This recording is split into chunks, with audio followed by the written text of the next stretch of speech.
All right, ladies and gentlemen, you are welcome to another great episode on your favorite political talk show, The Truth with Ben Jokes.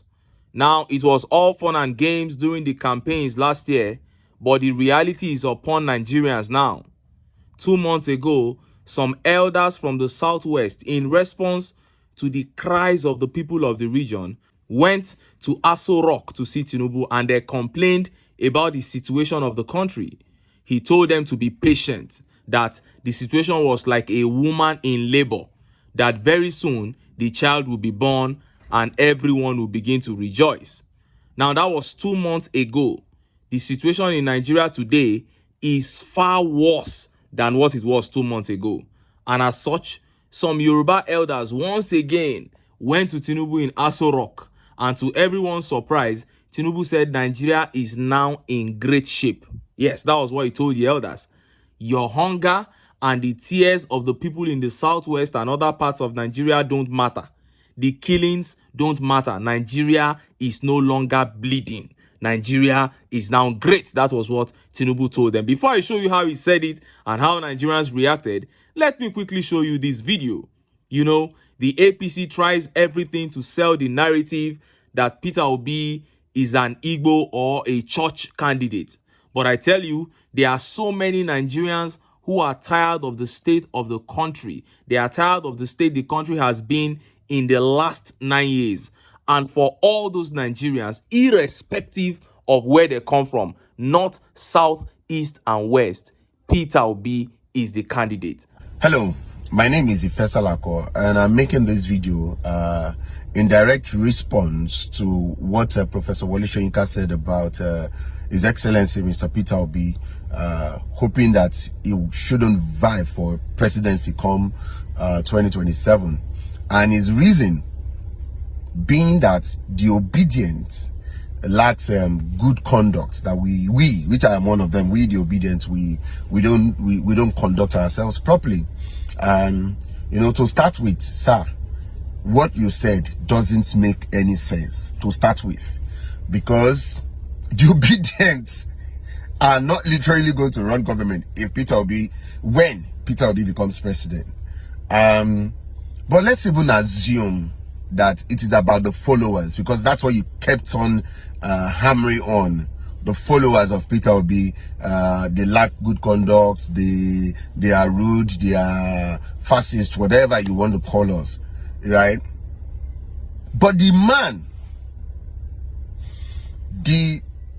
man that you are supporting, the people that are supporting him, they are killers, they are murderers, they are drug dealers, they are thugs everywhere. They are literally, they are constituting daily nuisance across the country, the person you are supporting. But you have the, you know, apparently because you are a noble lawyer. See, Esa, Agbaman Toleni, sir. Let me speak to you in Yoruba, in the language you understand most. Agbaman Toleni, Agbatinyo Tole, Professor Wole Soyinka, and Daileru. And you should actually just, at your age, at 89, people should come to you. You should be where they come to for advice, for resolution of conflict, not the one causing conflict. Now, that was Ifesalako, a full-fledged Yoruba man, an obedient, a proud obedient. And he is just one of the numerous ordinary Nigerians from the Southwest who are proud supporters of His Excellency Peter Obi. So the whole talk about Obi is an Igbo candidate is just to fool the ill-informed Nigerian. The crowd that turned up for Peter Obi in Ibadan, Oyo State, and Abeokuta, Ogun State, and in Ekiti, Osun, Ondo last year were not rented crowd. Organic crowd they were. There were Nigerians who desired and still desire to change the narrative of this country. And bigots like Wole Soyinka can't change their minds. And another proud obedient from the Southwest, Mafejokpami, responding to Soyinka's rants, wrote, "You must be a stupid elder to not understand why a lot of Nigerian youths are angry with Tinubu. People watched Buhari erode 8 years of their lives, decided to kick APC out. Then they saw Tinubu snuck in via an unscrupulously shoddy election. Yet you wonder why they are angry. That is it. Some of these elders are a disgrace to grey hair. Point blank, period. Now, let us look at what Tinubu told the Yoruba elders who paid him a visit at the villa. Look at how the papers reported it. Nigeria is no longer bleeding after I took over, Tinubu tells Yoruba leaders. Bola Tinubu on Friday told a delegation of Yoruba leaders that the Nigerian system was bleeding when he came into the office a year ago, but his administration has made efforts to stop the bleeding. Tinubu, who lamented the state of the local government administration in the country, called for a more effective local government system that fosters community development and delivers the essentials of governance within a federal structure. Speaking when he received a delegation of the Yoruba leaders of thought at the State House on Friday, Tinubu emphasized that governance must be transformative and must address the critical needs of the people. He said the past 12 months had been fulfilling for his administration despite some challenges. It has been challenging. It has been fulfilling as well. We took over and we have stopped the bleeding. I can say categorically now that Nigeria is no longer bleeding and it will not bleed to death, but rather we will now move to prosperity. That is the promise that I made to you all, and it is also the charge that you gave to me. While thanking the delegation of eminent Nigerians, Tinubu urged continuous support for and faith in Nigeria, assuring them that his government would live up to expectations. I can tell you that Nigeria is no longer printing paper money and deceiving itself that it has a base for survival. Nigeria went through terrible labor pains, but we have seen the baby coming out alive, Tinubu concluded. You heard that. Now, if you go to a man occupying a high office to complain about a situation that he should be in charge of, and then he comes out of his house and tells you this, when it is your turn to speak, what are you going to tell the man? How are you going to respond? Of course, you are going to be dumbfounded. And that was how exactly the Yoruba elders were. The elders were dumbfounded. They just thanked him, collected their own brown envelopes, and left. But look at how Nigerians reacted. Let's take some of the tweet reactions. This tweet by Mide says, "No more bleeding, but hunger is in Nigeria. We don't have cravings anymore, and citizens' purchasing power is in drainage level. A crate of eggs is now 4,000 naira. Rice paint is now 4,600 naira.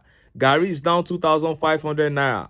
Our stomachs are doing the bleeding." Oh, and this tweet by Oguntoke Ayodamola says, "No longer bleeding, but at a verge of taking to the morgue because your policy and leadership style is not doing anything to save her from dying." Chai. And this tweet by Godson says, "God will punish you and that your ugly face, useless man." Ayo Akindele here says, "Mr. President is right oh. Nigeria is dead and anything dead does not bleed. Only legends will understand the ancestor president." And Olajide says, "The bleeding stops and the rot starts. Shameless man." Chai. Omobolaji Abdullahi says, "Yoruba nation is only the solution. Janga bandit. Allow the indigenous people rise. Yoruba nation and Biafra nation." And Adeoluwa says, "Laugh out loud. Naija is now Alujana. Continue with your Lagos strategy."